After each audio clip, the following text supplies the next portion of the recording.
পিতার সামনে মেয়েকে ধর্ষণ করা, এটা মনে হয় বাংলাদেশে ঘটে কি কোথাও। তো আমার সামনে আমার মেয়েকে ধর্ষণ করতেছে এই কামরুল হাসান খোকন। মাননীয় প্রধানমন্ত্রীর কাছে আমার 2 হাত তুলে অনুরোধ যে আমার মেয়ে হত্যার বিচারের যে আসামিকে 15 দিনের মধ্যে প্রকাশ্যে করে, এটা হচ্ছে আমার দাবি। এটা যদি প্রতিবাদ না করতে পারেন আপনি হচ্ছে একজন ব্যর্থ বাবা। কারণ কে কামরুল হাসান খোকন সে কত বড় তোপ সেটা দেখার বিষয় না। সে অপরাধ করছে, সে অপরাধী কাঠগড়ায় দাঁড়াতেই হবে। আর এটা এখন আপনি চাইলে সম্ভব। কারণ যদি এটা যদি প্রতিবাদ আপনি না করেন তাহলে হচ্ছে আপনি একজন ব্যর্থ বাবা।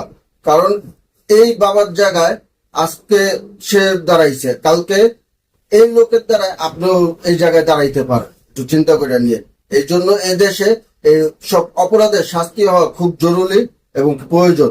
আর দেশে আইন হলে হবে না, আইন বাস্তবায়ন করতে হবে, এমন সিস্টেম হওয়া প্রয়োজন। আর এই বাস্তবায়ন যেন জনগণ দেখতে পারে, প্রকাশ্য হয়, এর জন্য জনগণেরও মানে এগুলো নিয়ে দাবি জানানোর প্রয়োজন আমি মনে করি।